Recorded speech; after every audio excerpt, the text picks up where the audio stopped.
On this week's episode, we talk with Jen. Jen is a colleague who I was super excited to get to know a little bit better through our conversations today. Jen has a quote for just about everything, which you'll hear when we dive into conversations about motherhood, relationships, and grief. Can't wait for you to check it out.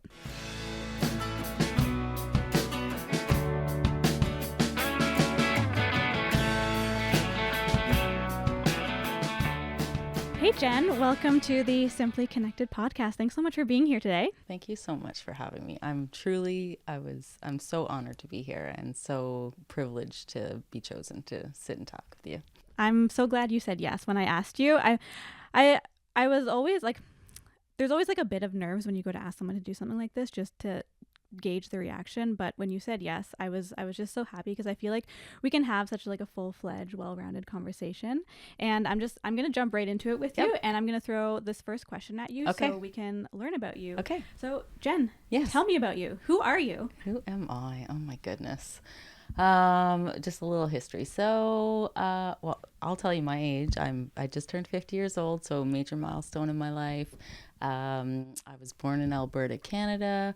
I'm a military brat. My father was in the Air Force, so I moved around pretty much every 3 years until I was 13, and finally landed in Ottawa, and I've been here ever since.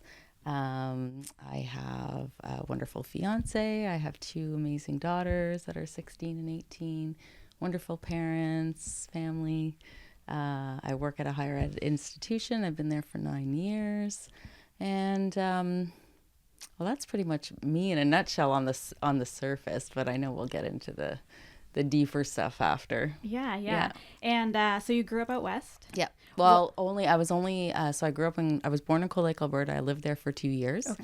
And then after Alberta, we moved to Toronto, and then we moved to Ottawa, and then we moved to Germany, and then we moved back to Ottawa, and then we moved to Germany, and then we moved back to Ottawa again. No way. Yeah. And what was living in Germany like? It was the best thing ever. I went back in 2001, and it's really funny to think, because when I went in 2001, it seemed like I hadn't been there in so long, but it had really only been, let me think here, 16 years. And then I think now it's been 23 years since I went back the second time. And it kind of resonated with me, because I don't know if you find this yet, but the older you get, the faster time goes by. And anyway, going back to Germany in 2001 was amazing. It feels like home there. I just love the pace. I love the culture. I love the food. I love the people. And where we lived in Germany, we were like 6 hours from Switzerland, 5 hours from Austria, 10 minutes from France. So we got to travel a lot. I was very fortunate. Wow. Yeah. That sounds amazing. Yeah, it was cool. And so when you think back to your time in Germany, that kind of lines up perfectly with what we talk about here and connection. Do you have, when you go back, or when you're here and you think back to when you were there, do you have any kind of core memories of people you met over there, or the lifestyle? Yeah. So connection's crazy. So you'll hear from people that are in the military. You know, your family is everything, because that's all you've got when you move around. And the people that you meet, they become your family. So I call her my godmom, or my second mom. But I met, and she's my mom's best friend. And her husband was a pilot as well. So they were over in Germany, and they sponsored us. So when you get there, they kind of take you in and show you around and make you feel welcome and help you with all the little idiosyncrasies that you have to worry about. And so I met her when I was 7. We lived in Germany all at the same time for 1 year. And I still talk to her every week. Wow. Yeah. She was the last person besides family to see my mom alive. She drove 8 hours to sit in the hospice with her. They were both at my wedding. He was the MC at my brother's wedding. And so I don't think connection isn't about the amount of time you're physically with someone. I feel like it's truly caring about somebody else, and unconditionally supporting them no matter where you are. And it takes a lot of effort too. You know, friendship takes work. I tell my girls that all the time. I said, you know, maybe sometimes when you feel empty or you're not feeling fulfilled by the friendship, maybe it's something maybe you have to put into it. You know, Mm-hmm. it's give and take. You can't always be looking for someone to fill your bucket. Sometimes you have to fill their bucket. Yeah. So Yeah. Oh, I love that. yeah, And so, kind of segueing into that, yeah. one of the questions we like to ask is, what does connection mean to you? And I feel like you just touched on that in terms of the give and take, and it takes work to maintain those connections. Yep. Yeah. What does connection mean to you? I think I think to have to be truly connected to somebody, you have to be authentic.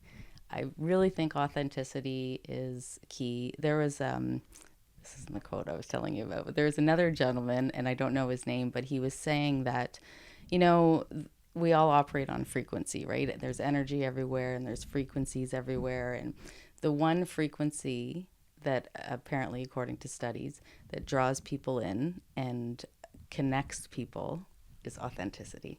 And so, you know, I think about my career and leading a team, and it's nerve wracking when you're responsible for.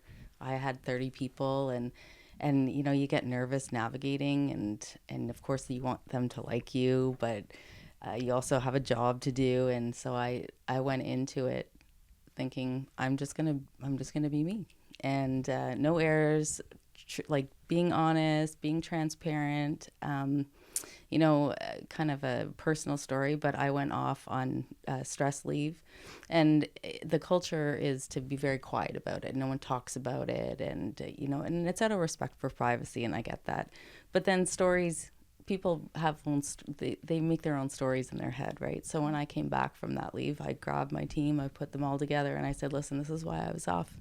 And I just want you to know that there's a safe place for you to come and talk to me if you're ever going through anything. And I wasn't sure how that would go, but then slowly, well, not slowly, actually, over the course of a couple of weeks, people came and confided in me.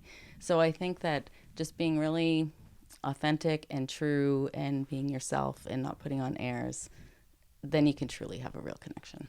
Yeah. And I think it goes to show too, you're human. Yep. And I think as a people leader, your team needs to see that, right? Like, Yes. you're not perfect. You're going to make mistakes. You want to learn together. You want to show them who you are so they Exactly. feel confident in being who they are. Yes, exactly. And I've said to them before too. I said, you know, if I've made a decision or I've said something and it doesn't lay well with you, come talk to me about it, because it's possible that I didn't intend it in that way. Or, you know, the other thing I learned is that people receive communication differently. I learned this from leadership, is just because I say these instructions to somebody, 4 people might hear different things. And so you really have to gear what you say, and know your audience, and communicate in a way that resonates with everybody. So I'm very authentic. I said, if I screw up, just let me know and I'll explain the reason. And chances are it was probably just an error. Yeah.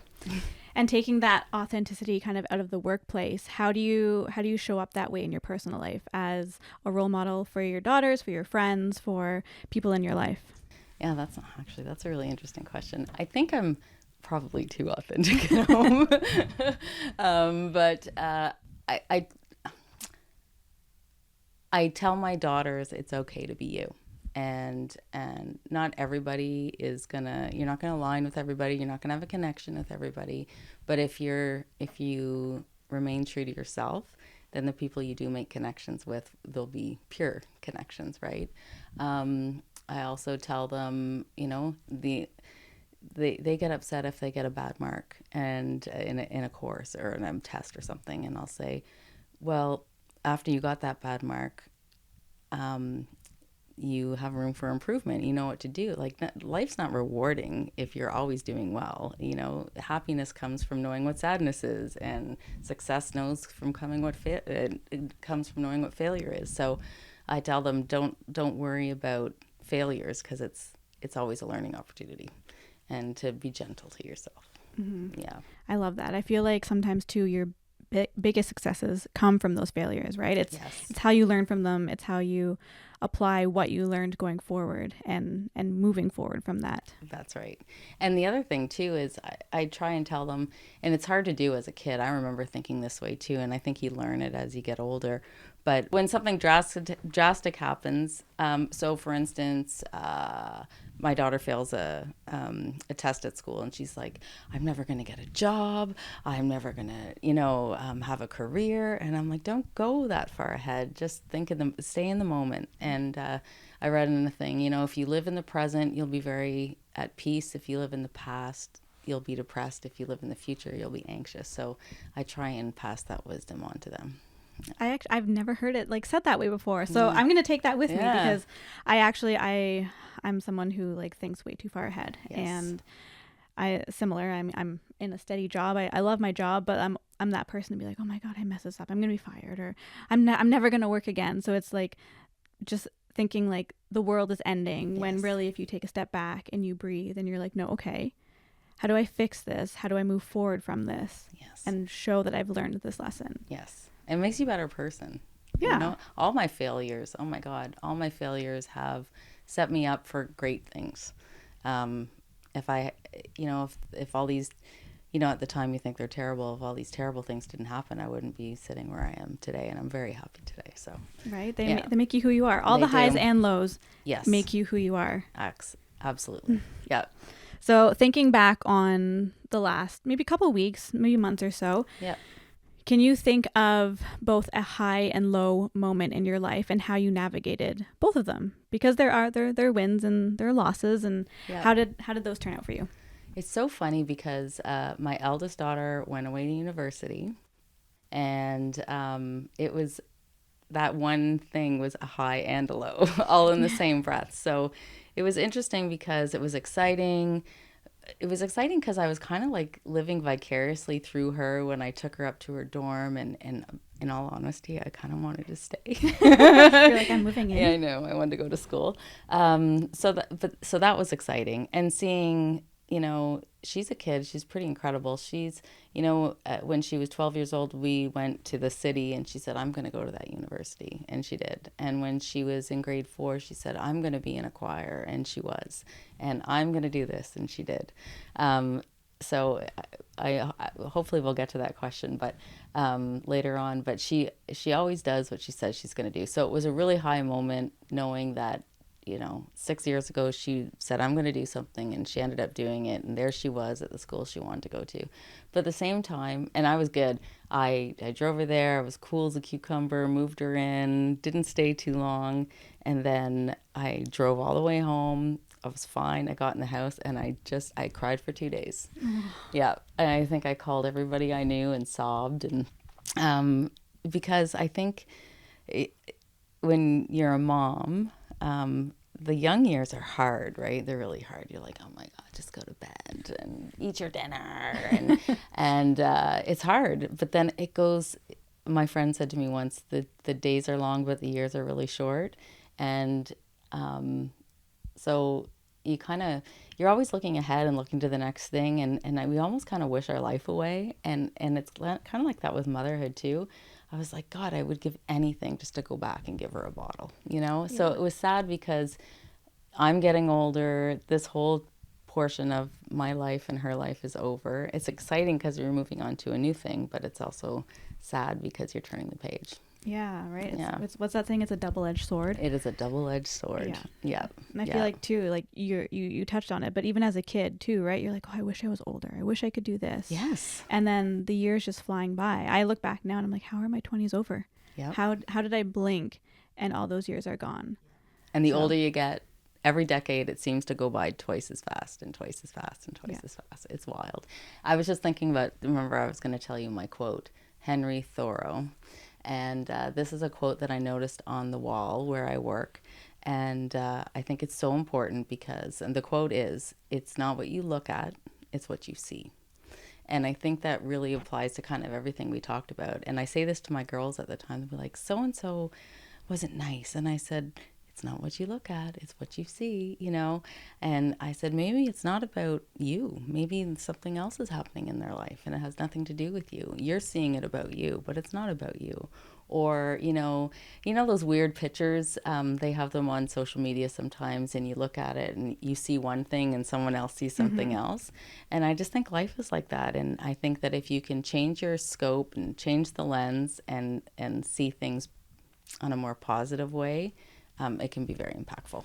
Yeah, I agree. And you're gonna have to tell me later what building that quote is in, because Okay. I'm gonna go look for it. Okay. But yeah, I think it lends itself to, you never fully truly know someone, right? You can assume, and you can know someone given on your relationship status or your friendship and things like that. But in order to fully truly know someone, you kind of have to keep that open mind, right? And not judge a book, and not assume that they're feeling this way, or because they did this one thing this way that time, that they're going to do it that way all the time. You have to really keep that open mind to really understand, and to keep broadening and growing your relationships. That's right. I tell them all the time, it's not all about you. And I have to tell myself that too, right? It's not all about me. We're human beings. We're all, I think, by nature, egocentric and insecure in some way. But yeah, sometimes it's not all about you. And sometimes when you can take a step back, oh God, it makes the anxiety go away too, Right? you know? Yeah. Sometimes it's nice to be like, put the focus on this other person. Yep. Take it off me right now. Yep. Yep. I totally agree. So how do you go about building new connections, whether it's in the workplace, whether you're growing your friend circle? What does building those connections look like for you? So I think at work, well, first of all, much to my fiance and my children's chagrin, is I will talk to everybody. So I genuinely like people, and I'm genuinely interested in people and their lives, right? I think everybody's got a really cool story to tell, and I love learning about that. So I think it's my curiosity that makes me connect with people. Random, there's a wine store at my grocery store, and I go in there, and I made friends with the wine lady at the counter. And I think it's just we built the connection. We had a common neighborhood. We had daughters of similar age. So I think you build connections by being interested in people, caring about what they think and what they have to share, having some sort of commonality. That really helps too when you have similar experiences. And I think going back to the authenticity, and my kids hate it, but just being real and being down to earth and being approachable. And at work, I'll see someone in the hallway and they look lost, and so I'll go up to them and say, "Can I help you?" And it's great, but sometimes when you're late for a meeting, that really stings. They're like, sorry, yeah. sorry, how do I get here? I know, but I won't. I will always help somebody. But like a new employee, you can tell when somebody's new, or a student who's lost, or and I think empathy. So authenticity and empathy, and I try and tell this to my girls too. You have to put yourself in the other person's shoes, and try and feel. And don't, by all means, I'm not perfect. Don't get me wrong. I sound like I'm, do everything right. I don't at all. But I think this is just from learning over time. But I think that when you genuinely have care for people and empathy for people, and you can put yourself in their shoes, that helps build connections too. Because I think the person, like when you show care, and you show, people love to have interest shown in them, I think most people, and then when you show that interest, people feel valued and cared for, and they feel safe with you too. And then with my friends, it's interesting. I have a very small group of close friends. My very best friend, I hardly see her all the time, but it's like one of those things where it doesn't matter how much time goes by, you just kind of pick up where you left off. And I think I approach friendship the same way. And I think as being friends, it's kind of like I said earlier, it's give and take, and it's work. There's a girl that the second time I lived in Germany, we became friends. And so we lived together there for 2 years, and then she moved. I forget where she moved in Canada. I came into Ottawa, and she moved somewhere else. And I saw her last week. We were in grade 4. Wow. Yeah. Oh my gosh. Yeah, it's wild. And it's interesting. I feel like with military, you kind of, like I said before, you go through, you form these kind of maybe unhealthy bonds with people. Yeah, so her and I, our friendship, and to that point, I don't think friendship isn't about being hooked on each other all the time. I think it's being available when you need them, and vice versa, and just putting in that little effort. Yeah. And I've been seeing on social too quite a bit recently how in some relationships, especially in really close ones, and I've started to notice this with a couple of my really good friends, that there's no kind of beginning and ending to your conversations. You know, there's some where you'll talk and you'll be like, okay, good night, like talk tomorrow, or great talking to you, whatever the case. Yeah. With some friends, you send a meme where you're like, where did you go for dinner last week? I need to know. Yeah. And then they answer and you're like, okay. And that's it. Yeah. Yeah. What'd you have for breakfast? Like, it's a back and forth. And I love that in some relationships, you could be having a back and forth and then go silent for a couple days, a week, a month. But then you pick right back up and you're like, hey, how was your weekend? Yeah. And there's no like natural ending. And I love that connections can fall into different categories like that. I was talking to someone just last week and she was talking about what she thought connection was. And she gave kind of the example of connection through work and friendships and relationships and things like that. But she also said it's as simple as smiling at your barista at the coffee shop. And she's like, we may not have exchanged multiple sentences, but there was that connection there. There was that rapport. There was that appreciation. And I said, that's so true, because how many times could you be walking down the street and you just simply smile at someone and they smile back and you're like, oh, like that's it makes you happy, and you just like, you don't know how that changed the person's day. Yep.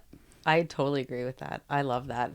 Yeah. It's amazing. And then the starting and ending of conversations with friends, I find like even when you're together, I was out, a couple girlfriends I've been friends with for 25 years. We worked at a bar together during university, and so we went out for dinner, and it's like you spend the whole time talking and talking. You know, I haven't seen them in a month. You're talking, and then you leave, and you're like, oh my God, there was so much more to talk about.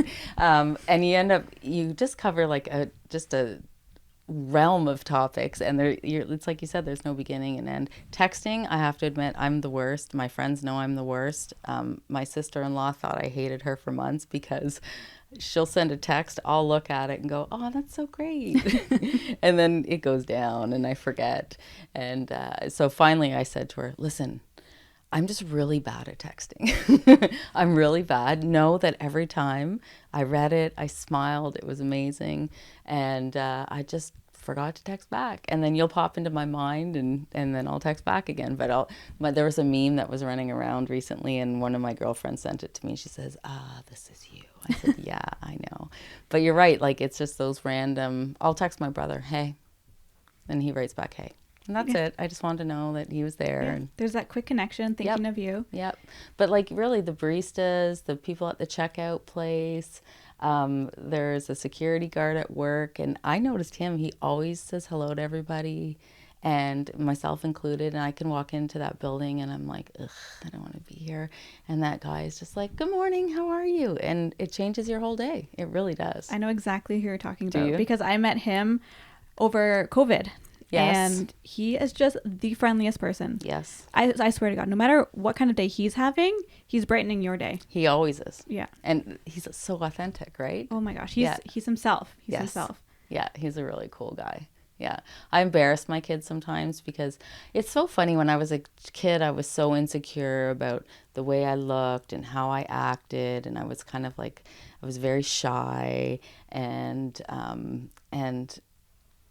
as I got older, it's like, what's the point? Who cares? Like, really, who cares? And it served me well just to come out of my shell, and if I can have the impact that nice man at work has on somebody, then it makes me feel good.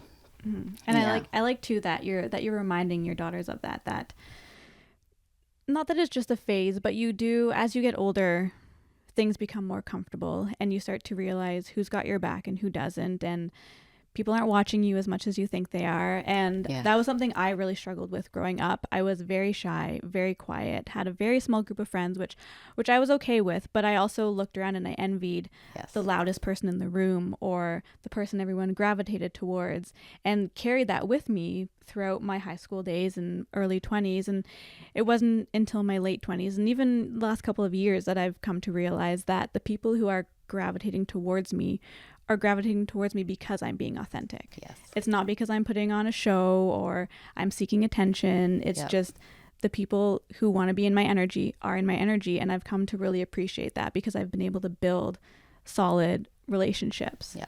And it's just, yeah, I love that you say that, because I think it's so important, especially your daughters being older teenagers and starting to go off into the world and meeting new friends and building new relationships, that it's important that they remember that. Yep. It's my eldest daughter. I swear she's like an 80-year-old woman in a young woman's body. She's an old soul. And she had some trouble with friends like very early on. It usually starts around grade 6, 7, 8, right? And it was grade 4, and it was heartbreaking because they were like doing the loser sign, and anyway, I was kind of like the mom from Hands That Rocks the Cradle. But anyway, but she was just so mature about it. She's like, well, that's okay. She said, they don't want to be my friend. I'll just find new friends. And she wasn't nervous about going to school. She went to school the next day, went and played at recess by herself. And she's authentic. But all these really genuine, wonderful, and not that those girls weren't wonderful, they ended up being wonderful. It's just everybody struggles, right? But all these amazing kids gravitated towards her, and she's had those friends the rest of her life. And it's just she's really good. My younger daughter, she is me to a T. Worried about what people think and worried about what she looks like and wants to fit in. And I'm slowly trying to show her that she's not going to feel that until she feels that way about herself, right? Yeah. And it takes time. It takes time. It takes a lot of internal work. Yes. And just, getting comfortable in your skin. Yes. And then just reminding herself that people love her for her. That's right. And some days you have bad days, Yeah, some days I go, allowed. And that's allowed. Oh, I'll come home from work and the girls say, did you have a bad day? How can you tell? They're like, we can read you. Yeah. But yeah, interesting connections, because there's friendship connections, there's colleague connections, and then there's stranger connections. Like I've talked to a stranger randomly in the road, and you just, it's that feeling, I was dropping off my dad at home the other day, and this man was picking up his daughter, and he was asking me about my car, and then it turns out that his best friend worked with my brother, and the world is very small, and I think that it's possible to find connection everywhere. Oh, absolutely. Absolutely. So I remember the first time I met you was via Zoom. Was it? Via Zoom. We were on probably some committee call or planning call, something like that. And this was very early when I started at higher ed. And for me, I'm very particular to sound and voice. I have a friend who sends voice notes, and whenever she does it, I'm like, oh my God, I love your voice. I love your voice. I'm like, I'm not trying to be creepy. I'm like, I just love your voice. Yeah. So I'm like, send me all the voice notes. But I remember hearing your voice, and I remember looking through all the little boxes, and I'm like, who's talking? Who's talking? Really? And I need to find out who this person is. And then like I found your box, and I was like, oh, okay, cool, Jen. I'm gonna remember this. And then my boss at the time, whenever I had a question pertaining to this event we were working on, she's like, well, ask Jen Thurston. Jen Thurston will know. She's been around a while. She'll have the answer. And I was like, okay. And so I remember emailing you, and like we exchanged a couple emails. But when I met you in person, I was like, wow, she's cool.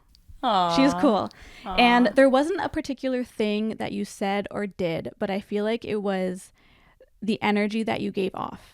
You were professional, but you were warm, and you were just very open to listening, which I really appreciate, because again, for me, I'm not the loudest person in the room, but I remember when I first spoke to you, you looked at me and you talked to me. And I was like, I appreciate that as someone I don't know, but also as a leader in the workplace. And then I got to talking to more people around the workplace, and they're like, "Oh, Jen's doing this. Oh, Jen's in school again. Jen's finishing her degree, her master's." And I was like, "Wow, I need to know more." And Aw. so I just like I kept hearing about you around the college, and like the more I talk to you and the more I get to know you and the more we become better colleagues and friends, I think you're a remarkable human being. Oh, that's so. Thank you so much. That's so kind. I don't remember the first time I met you on that Zoom call, but I do remember. You are quiet, right? And sometimes, because I'm not, let's face it, I'm not quiet. And so sometimes I have to gauge, okay. But I remember thinking, you just had this element of calm. Like you're just very chill. Like I can't ever see you getting phased. And we have another colleague, so you know who I'm talking about. And I know you guys are friends. But yeah, you were just very calm. Nothing was ever an issue. Everything was just, yeah. And then when we went to that conference, and we spent a little bit more time together, and then I got to talk to you more because of our mutual colleague. I just thought you were pretty incredible girl. Aw, Yeah. thank Yeah. you. And I love that you're doing that. I love your, I've always wanted to have a side gig. I've always wanted to do something kind of creative. I'm like a logical thinker, but I also have a creative side, and I'm just so envious of your willingness to take a risk and put yourself out there. I think it's so courageous, and I don't think I'll ever do it. So, Aw, yeah, it's very inspiring. well, thank So you. good I for love you. I love a good side hustle, or Yeah. passion project. Yeah, it's amazing. Me is painting furniture. It's really boring. Painting, okay, Yeah. that's fun. That's I like, creative. yeah, That's probably cathartic, right? Like it is. just like the meditative, just zoning in. Yeah, well, sanding it down. It's taking something that's good really on the inside and making it look better. And it's very rewarding and Yeah. cathartic. And it's better than watching TV all the time. And Or yeah. you could do it while you watch TV. Oh, yes, I could do that too. I tend to listen to music when I do that, which is Okay. kind of, yeah. Yeah, me too. I'd rather have music on over TV. I love TV, Yeah. but for me, like I sometimes my day doesn't feel complete if I haven't listened to music. Yeah. And so it'll be like half an hour before bed, I could be blasting like Bruce Springsteen. Yeah. And then go to bed. But it's just like I just need to get that music outlet out. It's so weird that you just said Bruce Springsteen. I'm going to tell you a story, and this is kind of interesting on the lines of connection. So when I was 18, I was working at a grocery store, and there was a guy there, and he was 9 years older than me, and very nice man. He worked there on the side on the weekends for fun, and we ended up dating. And I told him I was 19. Poor guy, I lied to him, and then he found out, but it didn't matter. So it didn't work out because obviously we were very different stages in my life, but in our lives. But he was very kind and genuine, and we had like this amazing connection. Anyway, fast forward, life goes on. So maybe 6 years later, I'm living downtown. The doorbell rings, and it's this person who comes to do maintenance. And it's him. And I hadn't seen him in all that time. And, and we picked up right where we left off. He says, I'm done in 10 minutes. Do you want to go grab lunch? I'm like, yeah, for sure. I'd love to. So we went and had lunch, got caught up. We were both, I had a boyfriend. He had a girlfriend, but we didn't have children at that time. So that was the last time I saw him. And then I had a dream about him. Actually, no, I read his sister had passed away. I read it in obituary, and I was trying to find him on social to reach out, and I could never find him.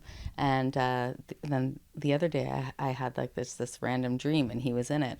Anyway, my fiance and I were at the football game. I was walking to get a drink, and I get a tap on my shoulder, and I turn around, Jen, and No. yeah, and I said his name. And so at this point now, it'd been 25 years since I saw him. And it was so weird because I had that dream that he was in, and we got caught up. And then the next day, he loved, his favorite artist is Bruce Springsteen. And so I got in the car the next morning, turned on the radio, and Bruce Springsteen came on. And then today, You just brought up Bruce Oh my Springsteen. gosh. Oh yeah, and then that night, my friends were going to see some Bruce Springsteen cover band, and I thought that's so weird. Wow. Yeah, it's just really Yeah. strange. Talk about connection. That's connection. Right? Yeah, that's connection. And no romantic feelings or Yeah. anything, just like genuine interest in, he's like, how's your mom? How's your dad? How's your brother? And yeah, just we had a connection. And and when you have one, I don't think it ever really goes away. Mm-hmm. Yeah, it was really neat. Wow. Oh, I feel like you kind of just touched on it now, but is there, or was that like a memorable moment of connection in your life where there's just a person who stood out to you, and you can think back to it right now and be like, oh, that's the moment we became friends, or that's the moment so and so became my mentor, or So this person was a complete stranger. So I was in Cuba on vacation. And at the time, to leave Cuba, you have to pay like a tax, and it's 50 CUCs. And I said, well, I have my credit card here and stuff. I can just get out money. So I spent my last 50 CUCs. Sure enough, I go over to the machine and I can't get money out. And it's strict, like you can't leave. And I couldn't get money out of my debit machine. I couldn't get money off my Visa. It wasn't working. And I came back from like the little plaza, and I was crying. I wanted to get home to my girls, and I think they were like 1 in 3 at the time. And there was a lady sitting, a Cuban lady sitting. She was like the concierge, and she came over and she put her arm on me, and she said, I'll give you my tips, and it's only 45, but maybe you could find 5 more. So this total stranger just overhearing, and they don't make very much money, and she was just willing to give me her money because she saw I was upset. That impacted my life. I'll never forget that. yeah. Oh my gosh. Yeah. And I feel like too, thinking back to that moment too, like paying it forward. Like I think of all the stories that you hear about people in drive-thrus paying for the people behind them. Yep. But it's just like, that's such a touching moment. Like I've got goosebumps, just like some person seeing you upset, seeing a difficult situation, just being like, I'm going to help you. Yep. And someone who is, less fortunate than I was, I don't know if she was a concierge or if she was like one of the housekeepers or something, but yeah, and she was willing to give me her money. It was pretty amazing. But I think humans are capable. I think deep down, I think humans are good. I really think that when given the opportunity, I think we rise to the occasion. Oh yeah. I think we're born good.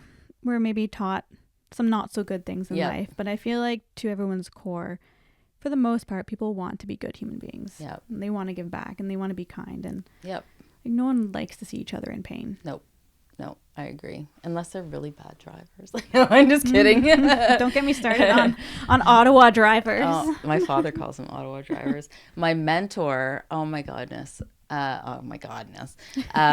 So I worked at a hotel, and because I for most of my career I was in the hospitality industry, and I worked at a hotel, and there was this man. He was the chief operating officer, and the second I met him, I was just thrown back.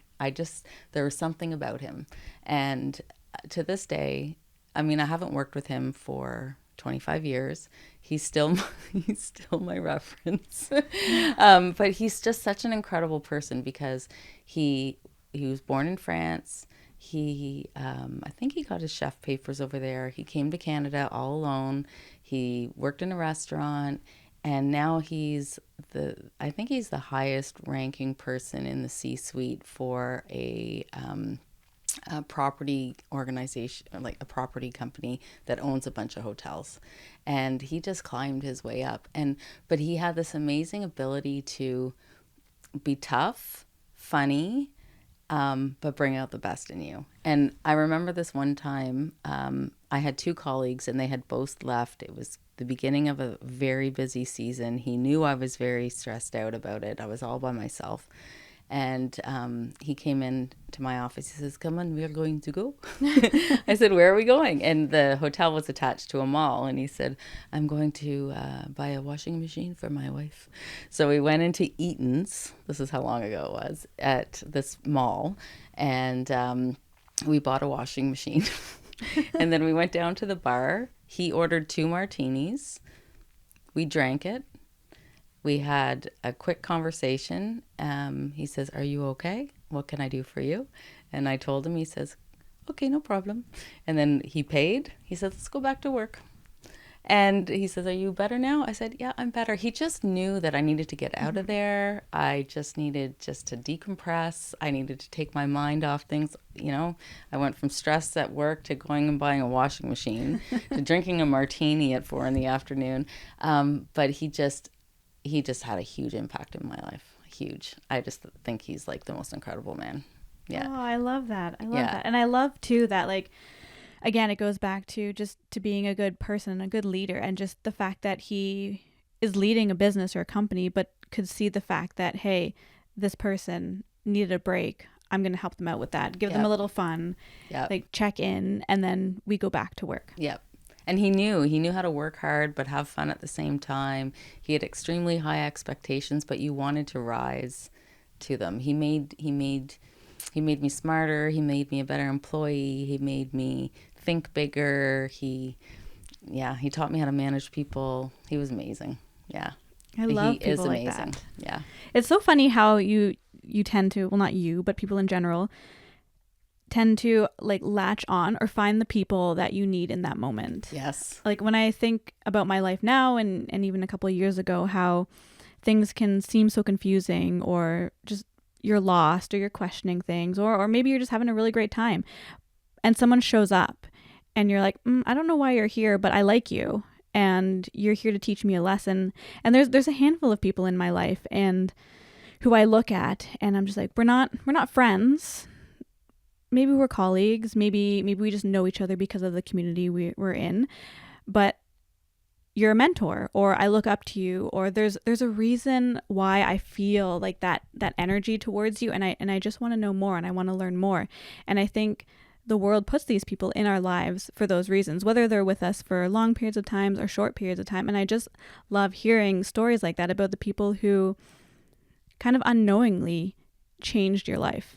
And what's funny is those people never really know. I think people don't know the impact they've had. Like you know what you said to me earlier. I had no idea you thought that about me. It's wild. It's really wild. Anyway. Right. I think it's great to like. I love telling people that because like even the fact that you just said it, I'm like, well, why wouldn't I tell you that? Like it's not going to hurt you. Like if anything, you're like, oh wow.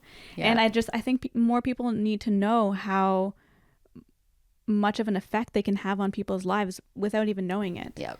And yeah, I look around at some relationships and some people who I look up to, and it could be the simplest thing that they said to me that sticks with me, that I remember as a lesson, or who I just in general look up to and want to emanate and grow up to be. Yep. Well, my mom always used to, I'm full of one-liners today. But my mom used to say, people come into your life for a reason, a season, or a lifetime. You've heard that one? I love that saying. And it's so true. I was going through a rough time a couple of years ago, and I knew these 2 people at work. I knew of them, and I had a respect for them. We'd chat here and there. But they didn't know I was going through a hard time, but they just became more present in my life, and they were in my day-to-day more consistently. And I don't know how that happened, but boy, did I need them. And yeah, it's just, you're right. It's amazing. I think the universe sends you what you need sometimes. Yep. At the perfect time. Yep. And sometimes it's also to tell you to like let go of that person. Yep. You don't need them anymore. That's right. Yeah. Yep. Someone else needs them. So you let Pass them go. them on. That's right. I totally agree. So I guess like on that note, let's turn this a little bit. Okay. Thinking more about, we've talked about friends, we've talked about colleagues. Let's move into like more relationships. Mm-hmm. What does an emotional connection look like to you? How do you build that foundation of an emotional relationship? Well, relationships are so hard, aren't they? it's funny because much like friendships when I was younger, you know, when I said earlier, it's not all about you. What I've learned as I've gotten older is even more so, it's not all about you, especially in a romantic relationship, because I feel people tend, and I used to do this too, is I used to seek out relationships to complete something that was lacking in me. And then when that relationship doesn't work out for whatever reason, you're left unwhole. And what I've realized over time is that someone else can't really completely you. And if someone else seems a little off, or if your partner seems a little off or what have you, chances are it's more about what's going on within them than it is with your relationship. So, do you said a romantic or emotional connection? Either or. Either or. I think it's like that weird frequency thing, you know? I look back at all, I should all The list. the list. My dad references them as numbers. So this is number 4, and this. Anyway, he's a jerk. But I look back and I lost my train of thought now. Oh yeah, there's no rhyme or reason. If you put all my relationships side by side, there's no similarities between them.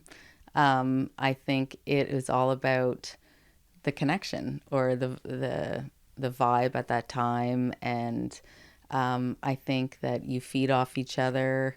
I think that it's part chemistry too, and I think even platonic relationships you can have chemistry, but I think romantic relationships, it's that other person doesn't complete you, but makes you better. Mm-hmm. Yeah, makes you better. And it's kind of like when you hire someone at work. I had a wise mentor, different mentor. He always said to me, "You never hire someone that's good at the things you're good at. You hire someone that's good at the things you're not." And then you learn from them and they learn from you. And I think it's the same in a relationship too. Like, I mean, they say opposites attract and all that, but I truly think that in my most recent relationship, so it's been 6 years, we're getting married. Congratulations. Thank you. He's totally different than me. But he's calm, he's quiet, I've never seen him get mad, I've never heard him raise his voice. And he's made me a better person. And then he's kind of shy and calm and all those things, and I'm the opposite. And now he he makes funnies. Like, he makes me laugh out loud. We were walking down the street the other day, and this guy was coming towards us, and they had the same shirt on. And my guy says, "Hey, nice shirt, man." I couldn't believe it. I was like, "You just talked to a stranger." Like, who is this? Yeah. So I think sometimes good connections too, they bring out the best in you, and they break down walls. And he's made me a better person. I like to think I've made him better too. Yeah, I feel like it's the give and take, right? You, like you said, you learn from each other. Yeah. You learn to bring out the best qualities in each other and hopefully share them between the two of you. And yeah. I used to think when, he'd get quiet or what have you, or there's a different vibe going on in the house or what have you, I'd say, "Are you upset with me?" Or, "Did I do something?" And now I say, "What's going on in your mind that's made you so quiet this last week?" You know what I mean? That's a good introvert question. Yeah. when I get quiet, my friends are like, "Oh, Lauren's having an introverted moment." Oh, They're is like, that "Can what we they... help?" Like, no, I need a moment. That's hilarious. It's funny. I'm extroverted too, but I do love my home. I do love to be alone. Maybe I need to recharge. That's how I recharge. But yeah, and he's very introverted. So I'm going to use that from now on. Are you having an introverted moment? Or I'll say, "What movie is playing in your mind that you're freaking out about?" Yeah. It's one of my favorite questions too. Whether introverted, extroverted, whatnot. When you can tell there's a shift in energy. Yes. It's like, what's going on in that brain? Yeah. Like, talk to me. Yeah. But don't say, "What are you thinking?" Yeah. I don't say that anymore. You're like, scratch that one. Yeah. No, that's not a good question. Fine. So how do you go about like maintaining these relationships? You touched on it a little bit, but I feel like in order for you to show up as your best self when it comes to connecting with all these people, friends, children, partners, colleagues. How do you go about looking after yourself while also being able to maintain the relationships around you? I think, and I noticed it at work. So like I said, I had a big team, and I care about them, and I wanted to be available to them. But I think that boundaries are important.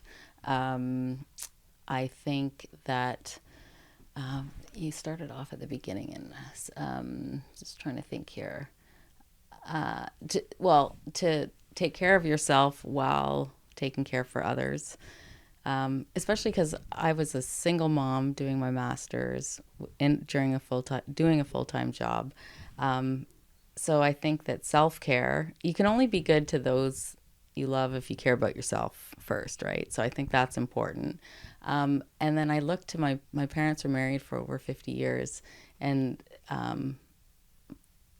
I know that they had some hard times. I mean, I'm sure it wasn't easy. They moved all the time, right? And I don't know how my mother did it. But I think it's patience, um, compassion, tolerance, understanding. And I think the grass isn't always greener on the other side, you know? I think that, I mean, fundamentally, if something's really wrong, then you move on because, like I said, you have to take care of yourself. But I think appreciation too, and not taking each other for granted. Sometimes and I think we all do it. Sometimes we just get so used to these luxuries, whether it be, a relationship or whatever, and you start to take it for granted. And so I try and approach things like my parents approached them. My mom was so cool. Like, my dad was a fighter pilot. He would go away in his plane with his buddies on the weekend. He was in air shows. Like, and my mom was so cool. She was so cool. I remember I was dating this guy once, and I said, "Mom, I for sure think that he's seeing somebody else. I for sure think it." And she said, "Jenny," I'm allowed to say my name? Yeah, I guess I am. Yeah. "Jenny, sometimes you just have to have a little faith." And that stuck with me for a long time. Sometimes you just have to have a little faith. And if you get hurt, you get hurt. So many people are so, I feel, paranoid in relationships, and they don't want to get hurt, so they set up these walls, or they look for the worst so that they can prepare themselves for that hurt they're going to feel. Well, you're going to feel it anyway. So just give them the benefit of the doubt. And if it doesn't work out, that's because there's something that matches you better that's coming down. Yeah. Yeah. Have a little faith. Have a little faith. That's, she said, have a little faith, or this too shall pass. Yeah. I've heard that one. I like that one. Yeah. I feel like that one goes around the yoga world a lot. Oh, yeah. This too shall pass. It's a good reminder. I feel like it applies to nearly everything. Yep.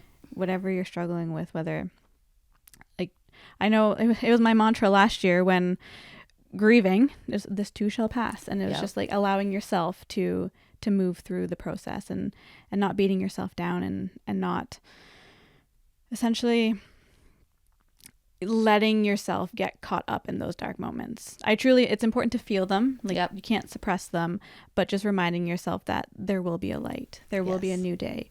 Something new will come along, and just like I said earlier, just kind of keep pushing yourself forward. Yes. I often think of what my mom would do, because I know we both lost our moms, and I always think about what she would do, and she always used to say, "Buck up, bucket." And she wouldn't want me. She never wallowed. Yeah. So I'm like, I can't wallow. But it's interesting, the grief, it never goes away. And there was a visual, and it was like there was a black ball that represented grief, and then it was in a jar, and the jar was like almost the same size as the ball, and then the jar slowly got bigger and bigger and bigger, and to the point where it was still there. The grief was still the same size. It's just the jar got a little bigger, and I think that's what grief is, and it never goes away. And it just you give it space. You start to have space for it. Yeah. I think you learn to anticipate, but also you learn to ride the waves. Yes. As they come. Yes. You have new techniques. You have new tools, that toolbox. The toolbox. It gets pretty full. Yep. Yeah. But I think you learn to ride them, but you also kind of learn to embrace them, because I feel like for me personally, whenever I hit one of those bigger waves of grief, and they tend to come out of nowhere, Yeah. it's like I remind my hang on, you got this, like feel it out. And it could be like something simple as hearing her favorite song or seeing her picture on my bookshelf, and I could be over the moon ecstatic, but then all of a sudden the tears need to come. Yep. And it's just like, nope, it's going to be one of those moments. Yep. And they always are out of the blue. Yeah. Yeah. Always. It's funny, people would come up to me when it was the anniversary of the day she passed, and how are you? And I'm like, yeah, I'm okay. But it's not this day. It's like these random times where you're not expecting it. Yeah. Mm-hmm. I remember when my mom was really sick, I think it was probably a week before she passed away, and I asked her, are you scared of dying? And she said no. And she says, but I'll tell you what I'm afraid of. I said, what's that? She goes, I don't want to miss out on anything. She says, I want to see what's going to happen. And so some days I lie in bed at night and I think, okay, what if she just showed up at the door and like, oh my God, look at your house, Jenny. And oh my God, the girls are so big. Like I get so excited to tell her. And so I find myself sometimes talking out loud.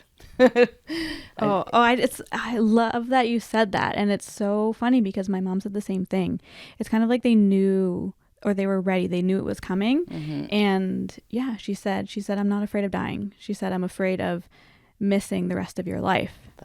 And same for me, like looking ahead to all the next milestones that happen. And for me, my mom was always the first person I called if something good happened. Yep. And or bad. Yeah. She was just, I'm driving somewhere, I'm calling mom. Yep. But you think of all the things that are coming next. And I find myself maybe not talking out loud, but I can hear her in my head. Yep. And I'm having that conversation with her.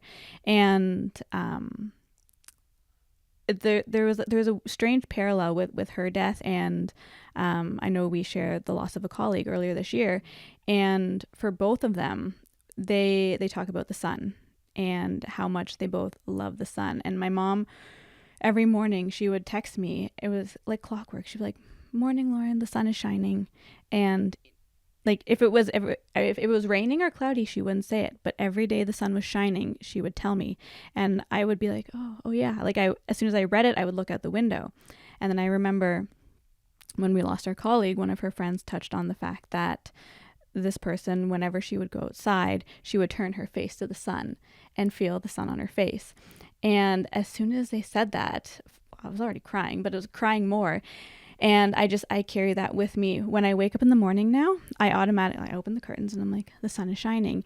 And even if I'm inside, I turn my face to the sun. And I think of them both because they both, my mom and this colleague, had such a huge impact on my life. And it's just little things like that I carry with me. Yep. It's amazing. It's really amazing. It's, I just had a thought and, now, when I also, at the same conversation with my mom, I said, for the love of God, if there's something after all of this, you got to let me know somehow. Give me a sign. Yeah, give me a sign. And so I don't know if I ever told you the dime stories. Yes. Yeah. So the last episode was when I took Kate to university and I was unpacking her stuff for her, and I got to the very last box. And it was a brand new box, and I think it had, I don't know, books and papers in it. And at the very bottom of the box, the last thing that was sitting in the corner was a dime. And I knew they're always with us. Mm-hmm. I truly believe that in some way they're always with us. There's always signs. Yep, there's always signs. So that's like, that there's that mother-daughter connection, right? Yeah. Mm-hmm. It's pretty amazing. And I read something yesterday. I sent this to my kids. They're like, are you trying to make me feel guilty? I said, no, it's just a fact. But apparently the baby's blood cells, they stay in the mother's brain forever. So you always have a piece of them in you.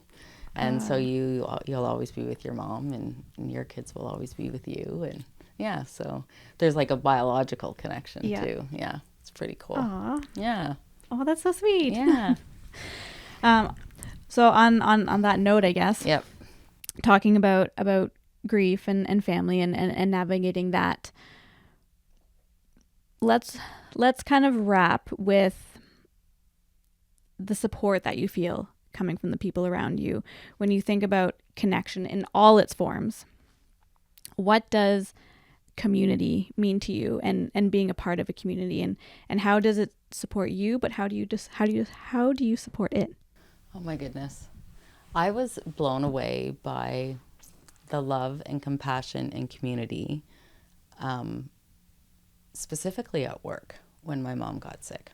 And I remember I used to do events in my line of work, and there was a big sports event that happened every year, 600 people. And the gentleman that planned it, he was an older gentleman, a retired school teacher, and I had a connection with him. I don't know what it was. I found him so interesting. He was just the coolest man, 83 years old, still plays hockey 3 times a week in the morning, like the wickedest man.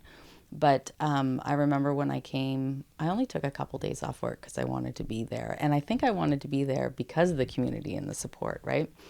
But I remember there was cards on my desk, and he had gone out and bought a card, and his whole team signed it. And I was so blown away. Like, this was a client, Mm-hmm. and I'd only worked with them twice, and just the compassion and the care. And I honestly don't think I could have gone through what I went through with my mom without that community.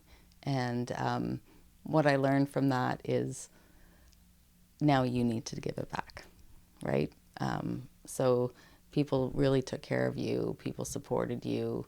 It was amazing. And so I think it's like we said earlier, you pay it forward. So community is reaching out. Well, it's all about connections, but it's also, I think it's being of service, and being that helping hand when people need it, and being the support when the unexpected support. Yeah, I think that really sticks with people. It resonates. Mm-hmm. Yeah. Yeah, just the showing up.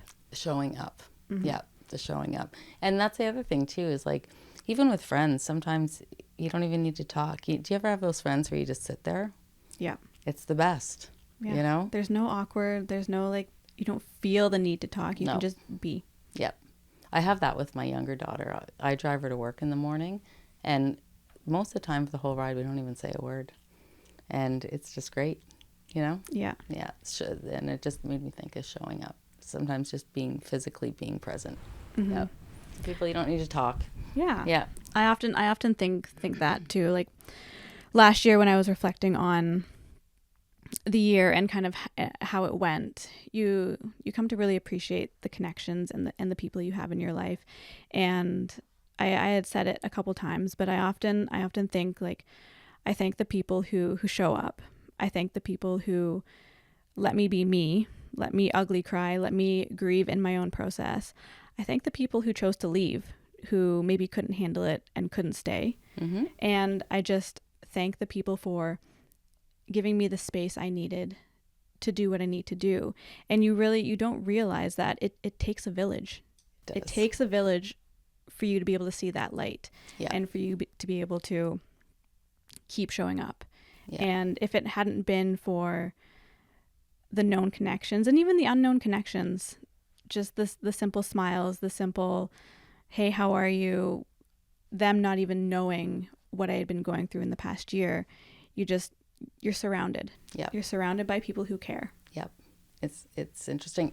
When my mom passed away, what's really, my mom's sister's still alive, my aunt, she's an amazing lady. And then my second mom that I talked about earlier, I didn't reach out to them for months after my mom died. And I only, so 5 years later, it just hit me now why. And I think that they remind me so much of her, and being with them without her around was too hard, Mm-hmm. right? And it was really interesting. So I think that that's why that community of not strangers, but colleagues or people that, aren't in part of my family, it was so valuable. And it was so much what I needed. So I don't think I couldn't have gone through what I went through had I not worked where I worked at the time because of the people that are there. Yeah. We're lucky. I know we're lucky. We're lucky. Yep. Count those blessings every day. I know. The sun is shining. Yeah. Okay. I'm going to say that every morning now. Yeah, the sun is shining. It's as simple as, I'm a sun being. I love the sun, and I don't know about you, but living in Ottawa, Sucks. Canada, we get a lot of gray. Yeah. A lot of gray days, especially December through maybe March, April. Mm-hmm. And it wears on you. Mm-hmm. It wears on you. And the amount of times I'll open the curtain and be like, again? I know. That the day the sun finally chooses to shine, I am like, the sun is shining. I am standing here for 5 minutes with my face pressed up against the window. Yep. Like, I don't care what it takes. I need that vitamin D. Yep. I need that. It changes your mood. It totally does. And you know what? A smile changes your mood Mm-hmm. too. It's funny because part of my job was in the past was managing a call center, and I read this thing once that said, because I would have to record the outgoing messages, and it says to smile when you're talking because it makes you sound better.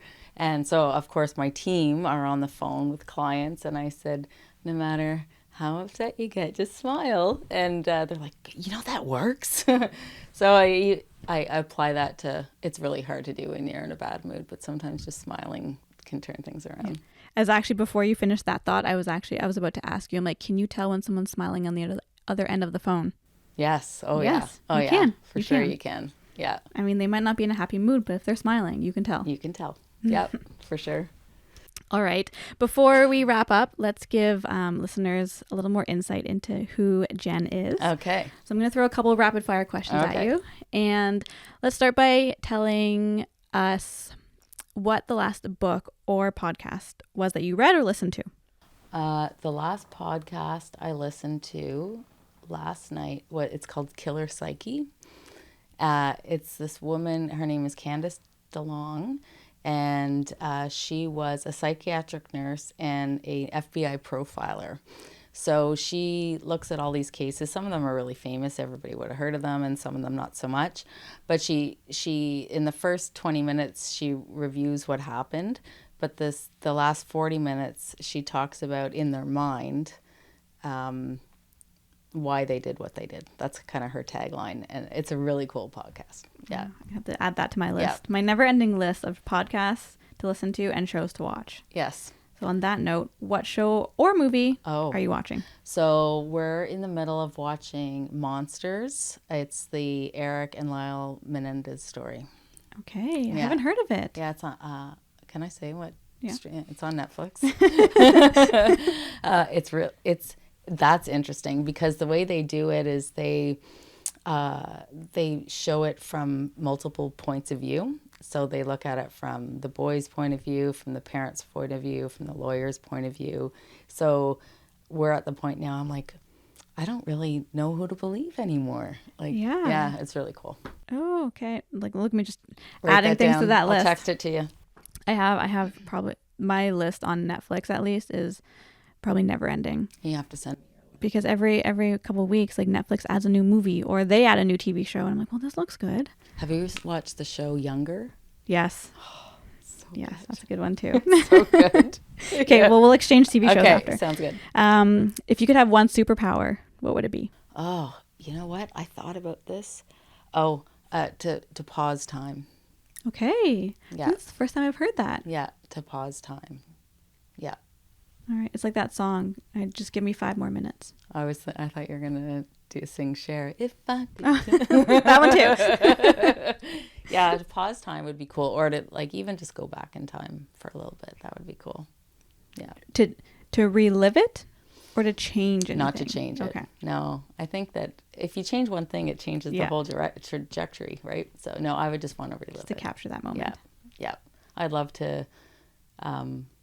See my kids as babies. I'd love to appreciate times with my mom more. You know what I mean? Mm-hmm. Yeah.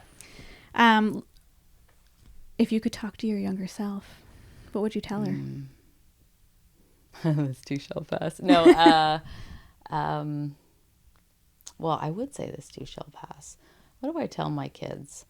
It feels like a lot right now, but I promise you, there's a reason why this happened, and it will get better, and it'll make you happier and better. Yeah. That's not really great advice, but I think it's advice. I think as a kid or a teenager, it's advice you need to hear. Yeah. And I think I'd say just be you and don't worry so much what everybody else thinks. As hard as it is. Yeah. Just keep being you. Yeah. Yeah. Okay. And finally, we have the Simply Connected playlist around here. So we like to add songs that we're either listening to or that just kind of pump us up, even make us reflect. So we add songs with every guest. So I'm going to give you the chance right now. What song do you want to add to the Simply Connected playlist? Oh, I hope no one said this. It's like my favorite song right now. Benson Boone. I think it's Please Stay. Yeah. Do you know the one I know the one you're talking about. I love that song. I crank it up in the car. When it comes on at the gym, I'm like, I can double what it's awesome. And you just want to scream, sing along. Yep. It's amazing. Yeah. That one. And then I love, for a long time, sorry, I'm going to give you guys two, but I like him because he's local. Talk. Yes. Runaway to Mars. Yep. Yeah, I love that song. Okay. But yeah, top is Benson Boone. Both haven't been said, so I'll give you two. I'll add both to the playlist. Okay.